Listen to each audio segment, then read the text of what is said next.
bien-aimés, vous tous qui aimez votre meilleure chaîne chrétienne ZM, et dans son émission Posons les fondements, je vous salue et je vous souhaite une très bonne soirée.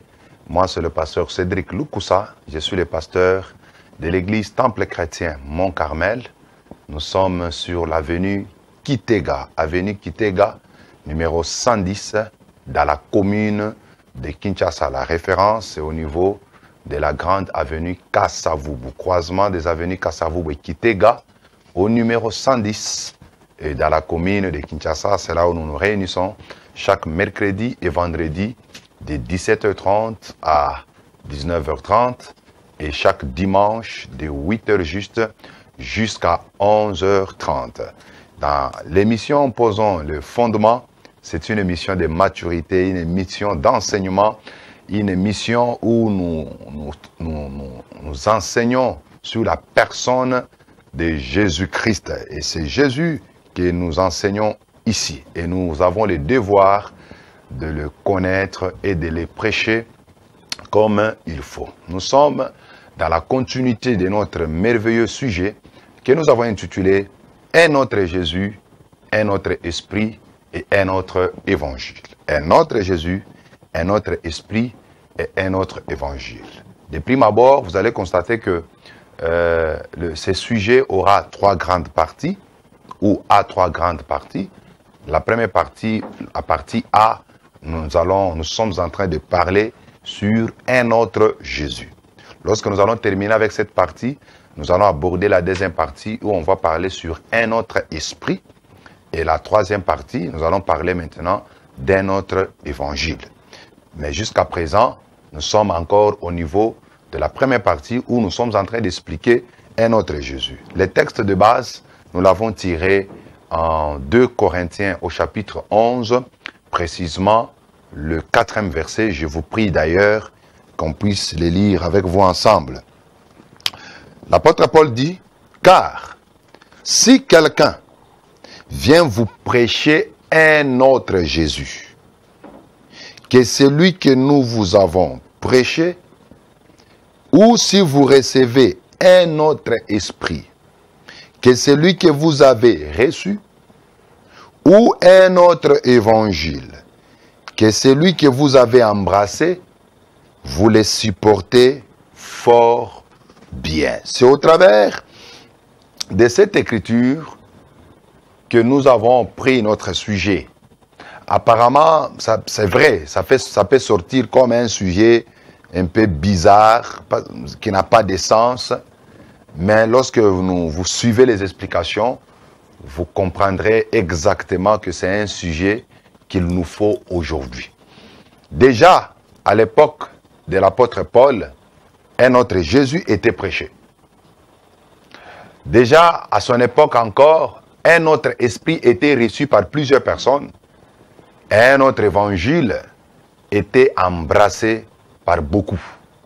C'est ainsi qu'en tant que prédicateurs, nous avons le devoir d'avertir le peuple de Dieu par rapport à un autre Jésus qui est prêché dans les églises aujourd'hui, par rapport à un autre évangile que plusieurs ont embrassé aujourd'hui, et aussi par rapport à un autre esprit que plusieurs personnes ont déjà reçu. C'est pourquoi, pour parler d'un autre Jésus, pour les discerner, les distinguer, les découvrir, il faut commencer d'abord par connaître le vrai Jésus. Parce qu'un autre Jésus, il faut le rejeter. Un autre Jésus, il ne faut pas croire en lui, même si on vous le prêche. Il faut croire plutôt au vrai Jésus.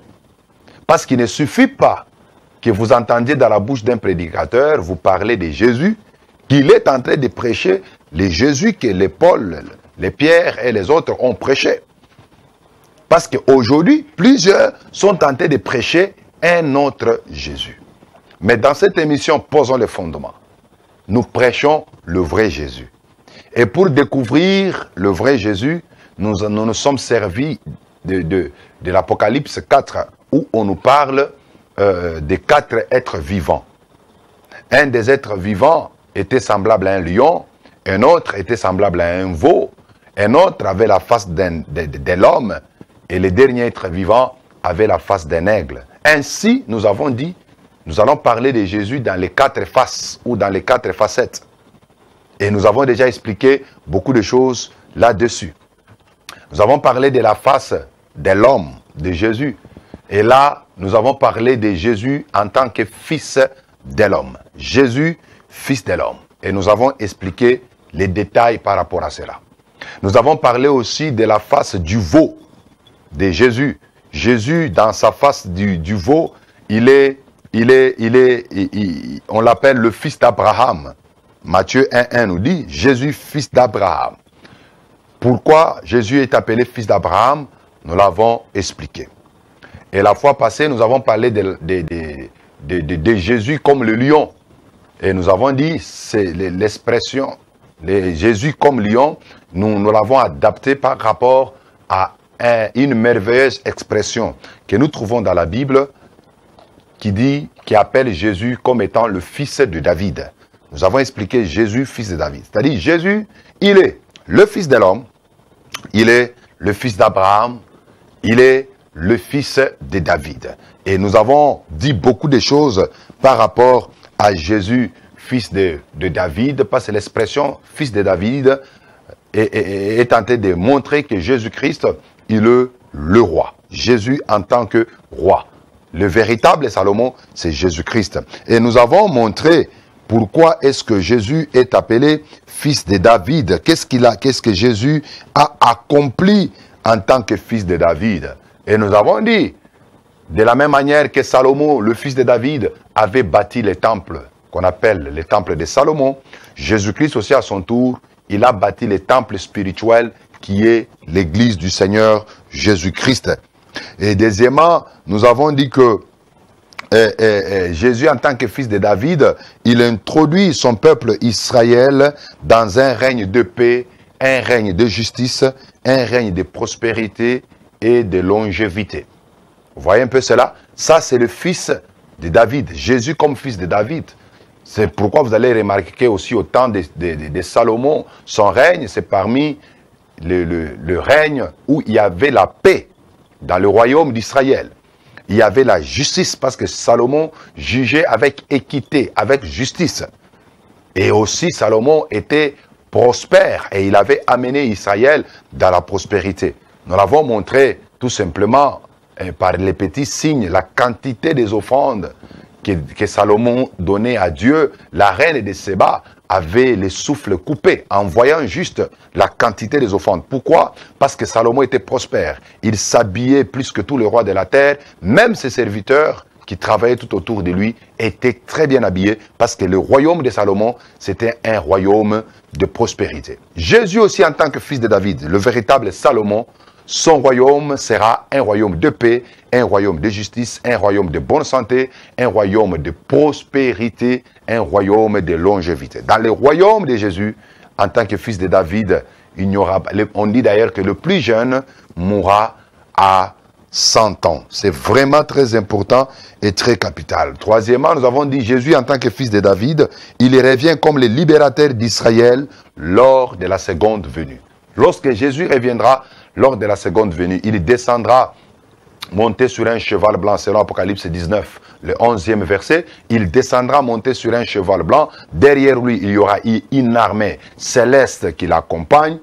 Et sur sa cuisse, on a écrit un nom, Roi des rois, Seigneur des seigneurs. Lorsqu'il descend, il va délivrer Israël de toutes les puissances étrangères qui l'aura déjà investi. Et Israël sera délivré totalement de la puissance de l'Antichrist, de la puissance de Satan. Et lorsque Dieu va délivrer Israël, il va les libérer et il va les introduire maintenant dans les règnes qu'on appelle les règnes millénaires. Alléluia.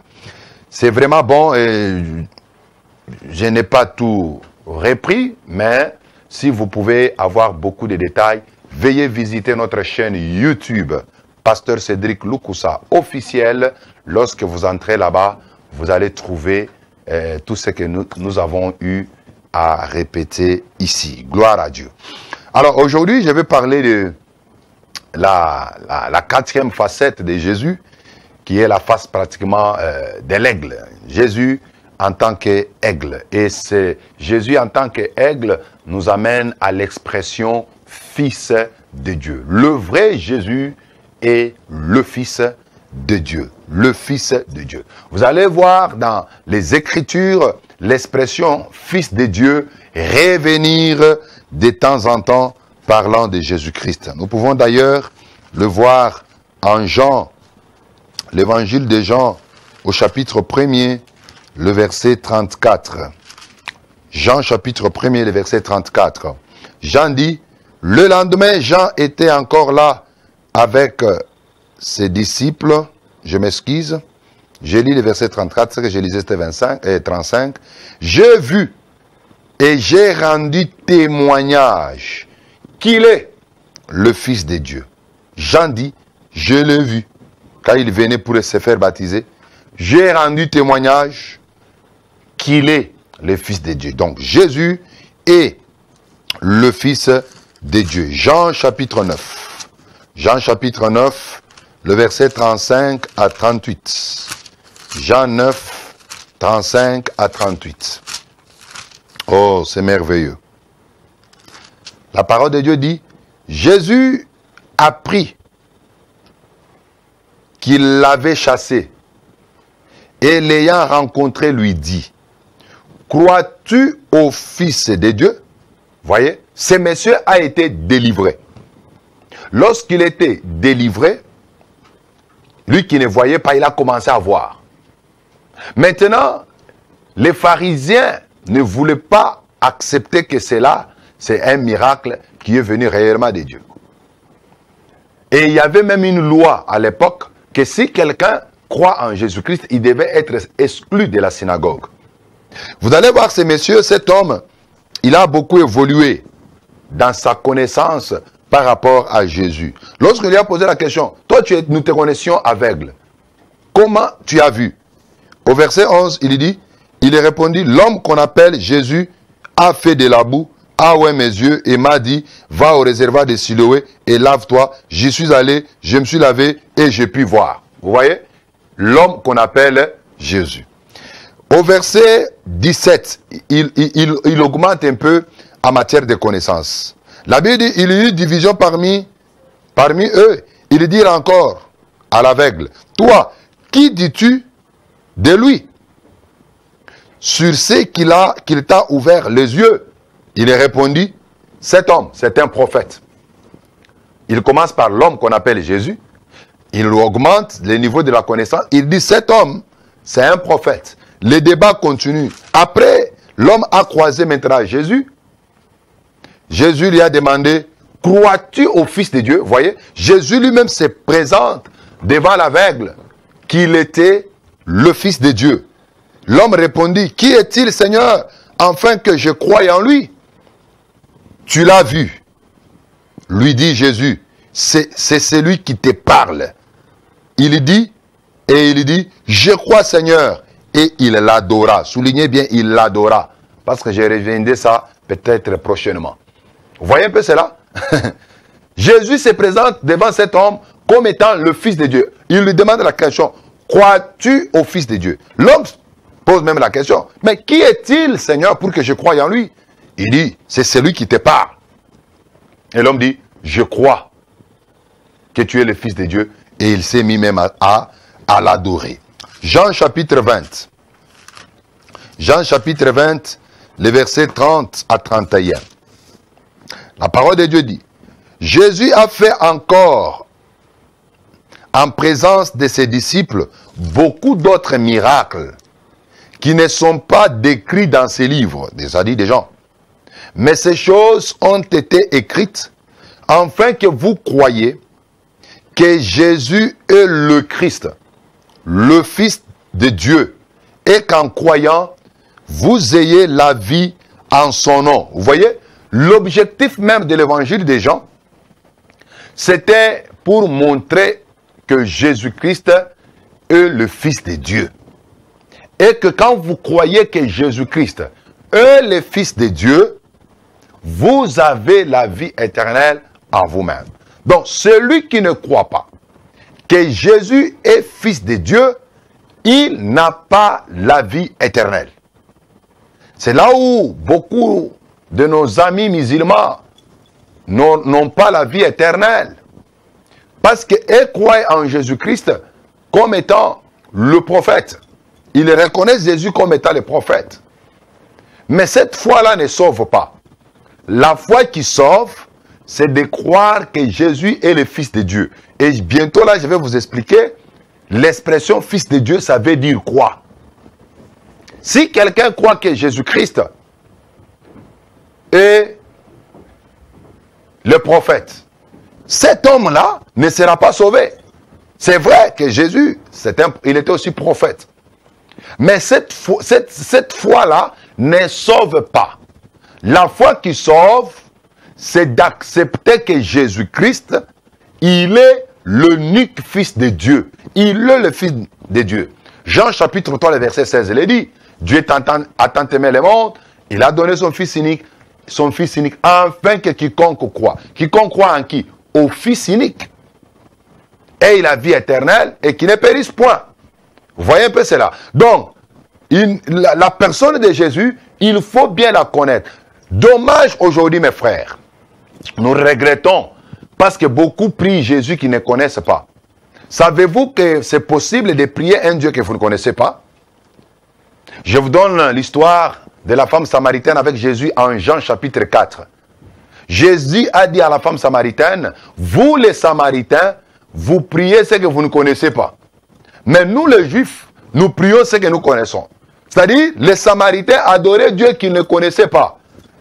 Et c'est ce que nous constatons aujourd'hui. Nous avons des Samaritains modernes.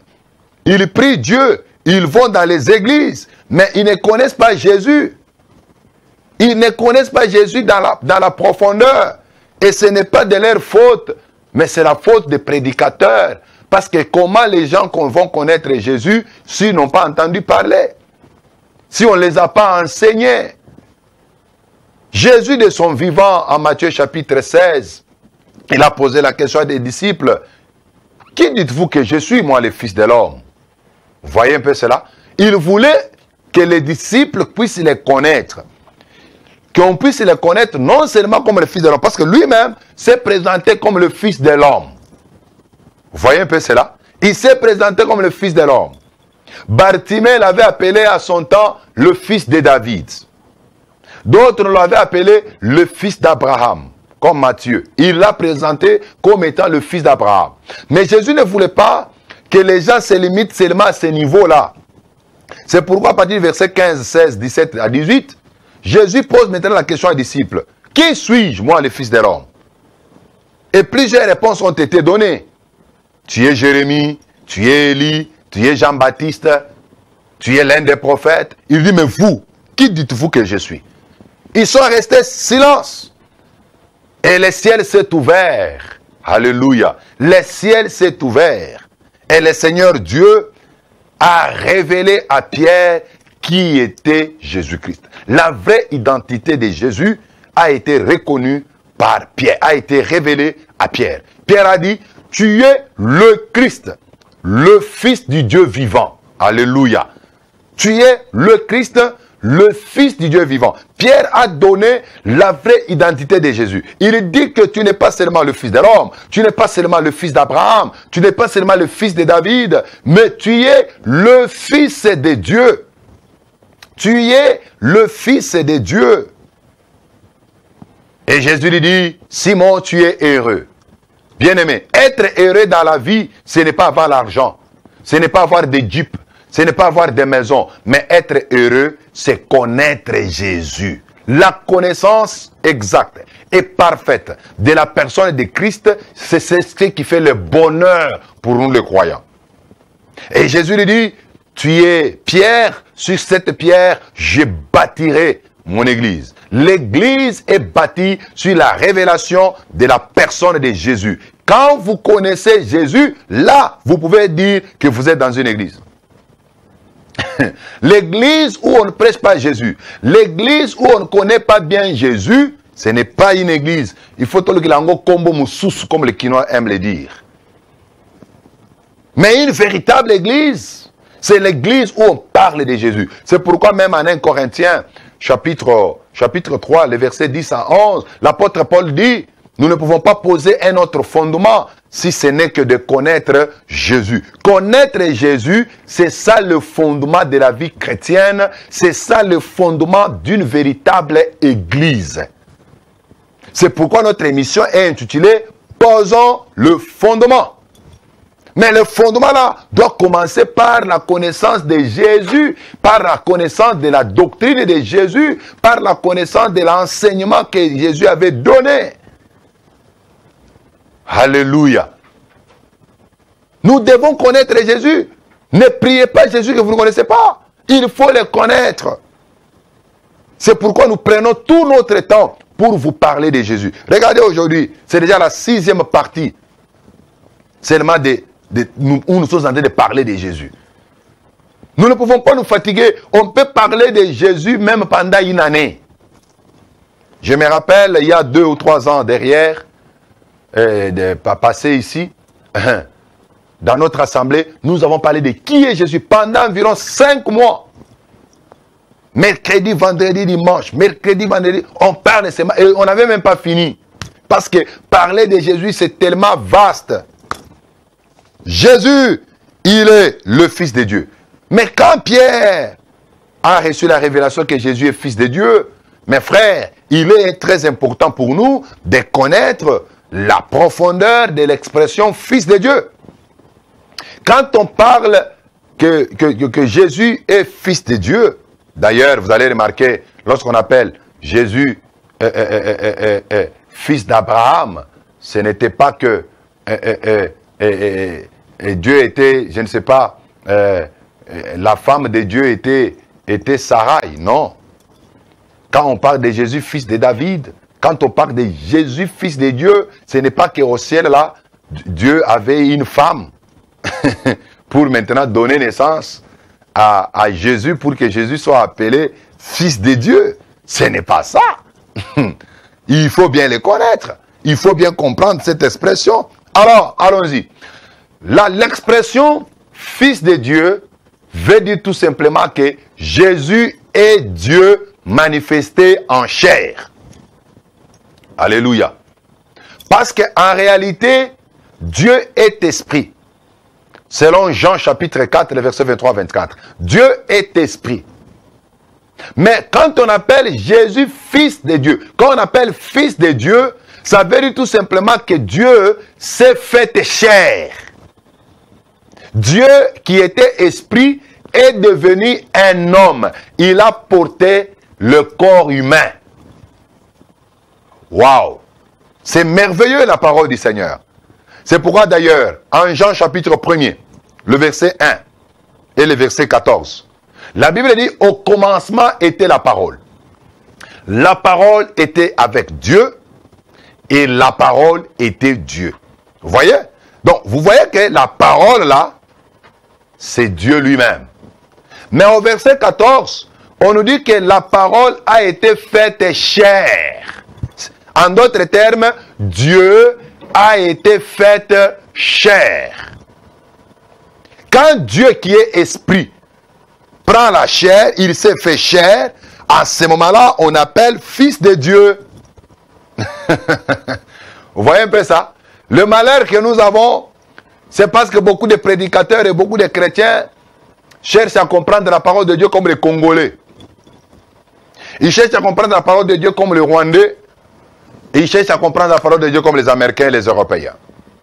La parole de Dieu, si vous voulez bien la comprendre, il faut la comprendre aussi comme les Juifs. Parce que les Juifs n'avaient pas la même compréhension que nous aujourd'hui. Quand vous parlez chez les Juifs que tu es fils de Dieu, même Abraham n'avait pas osé se présenter de cette manière. Noé, n'en parlons pas. Moïse non plus, il ne s'est pas présenté comme étant le fils de Dieu. Ésaïe, il ne s'est pas présenté comme le fils de Dieu. Élie ne s'est pas présenté comme fils de Dieu. Jean-Baptiste ne s'est pas présenté comme fils de Dieu. Jésus seul s'est présenté comme fils de Dieu. Il dit, croyez-vous au fils de Dieu?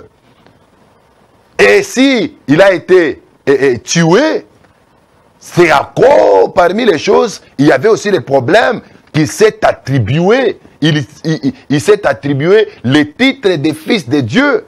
Un titre qu'aucun prophète ne pouvait oser s'attribuer. Puissant que vous pouvez être. Vous voyez un peu cela? Mes frères, comprenons la parole comme les Juifs. Pour les Juifs, c'est lui qui s'appelle fils de Dieu. Il s'est dit Dieu. Je vous donne l'écriture. Jean, chapitre 10, le verset 30 à 36. Jean, chapitre 10, le verset 30 à 36. Suivez-moi attentivement. Il dit ceci. Moi, ça c'est Jésus qui parle. Il dit, moi, Jésus, et le Père, nous sommes un. Il dit, moi et le Père, nous sommes un. Alors les Juifs prirent de nouveau des pierres pour les lapider. Ils ont pris les pierres pour les lapider. Or, la lapidation chez les Juifs s'exerçait sur les personnes qui ont blasphémé. C'est-à-dire qui ont pris les prérogatives de Dieu. Une telle personne, on ne pouvait pas les laisser vivre en Israël. Parce qu'Israël, avec les commandements, il savait que Dieu est saint. Même le nom de Dieu était un nom saint. On ne pouvait pas le prononcer de n'importe quelle manière. Alors, quand Jésus s'est présenté seulement, il a dit seulement, moi et mon Père, nous sommes un. Ils ont pris les pierres pour les lapider. Jésus leur dit, je vous ai fait voir plusieurs bonnes œuvres vraiment venant de mon Père, pour laquelle me lapidez-vous? Les Juifs lui répondirent, suivez ça, ce n'est point pour une bonne œuvre que nous te lapidons. Ce n'est pas pour une bonne œuvre que nous te lapidons, mais pour un blasphème. Quel est ce blasphème?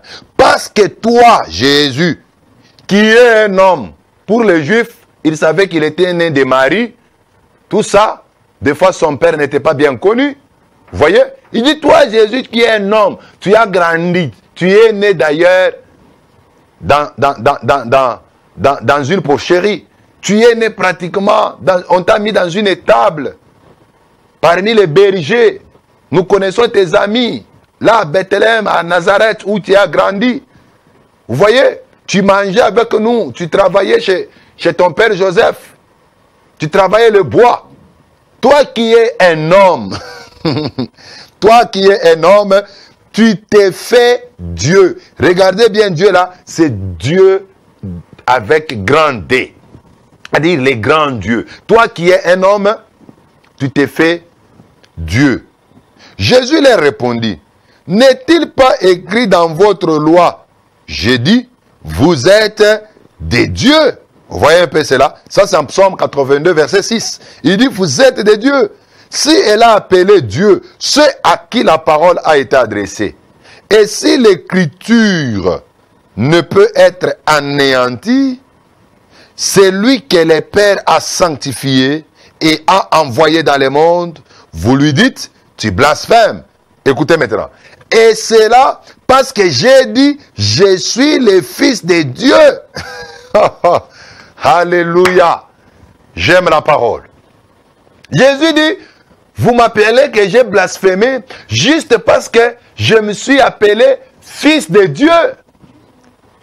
La compréhension juive, l'oreille des Juifs. Quand vous vous appelez Fils de Dieu, c'est-à-dire vous avez dit que vous êtes Dieu. Et c'est ça la vérité.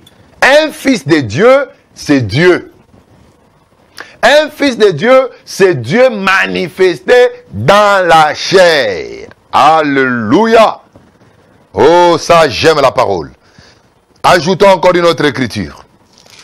Jean chapitre 5, le verset 17 à 18. Jean 5, 17 à 18. Mais Jésus leur répondit, mon Père agit jusqu'à présent, moi aussi j'agis. À cause de cela, les Juifs cherchaient encore plus à les faire mourir. Non seulement parce qu'ils violaient le sabbat, mais parce qu'il appelait Dieu son propre Père, se faisant lui-même égal à Dieu. Écoutez, Jésus dit seulement, mon Père agit, moi aussi j'agis. Les Juifs comprennent directement ce que Jésus voulait dire. Ils sont venus, dis-toi, ça c'est quel courage que tu as. Ils étaient prêts pour les lapider, pour les faire mourir. Pourquoi? Parce que Jésus, qui était un homme, il s'est fait égal. Bien-aimé, nous sommes en français. On parle de l'égalité. Égalité. Il s'est fait égal à Dieu. Pourquoi? Parce qu'il a dit tout simplement, mon Père agit, moi aussi j'agis. Parce que Jésus s'est appelé Fils de Dieu. Les Juifs comprennent qu'il s'est fait égal à qui? À Dieu. Et il voulait le faire mourir à cause de cela. Mais pourquoi est-ce que toi, Congolais qui m'écoutes, toi, Rwandais ou Américain qui m'écoute, tu ne crois pas que Jésus-Christ, il est Dieu dans la chair, manifesté dans la chair. Alors que les Écritures nous les démontrent clairement. Ajoutons encore une autre Écriture. Jean, chapitre 14, le verset 7 à 10. Jean 14, 7 à 10.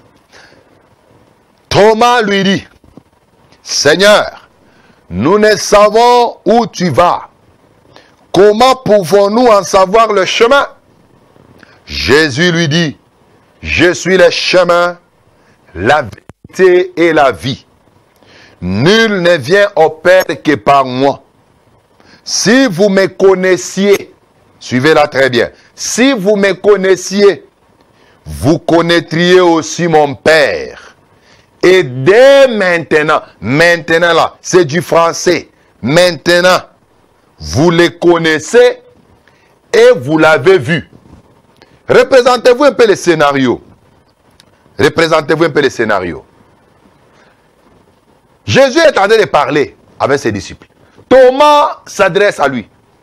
Il lui dit, Seigneur, mais tu nous as dit que tu es allé nous préparer une place, tu vas revenir pour nous prendre. Montre-nous le chemin alors. Jésus lui dit, je suis le chemin, la vérité et la vie. Nul ne peut passer au Père que par moi.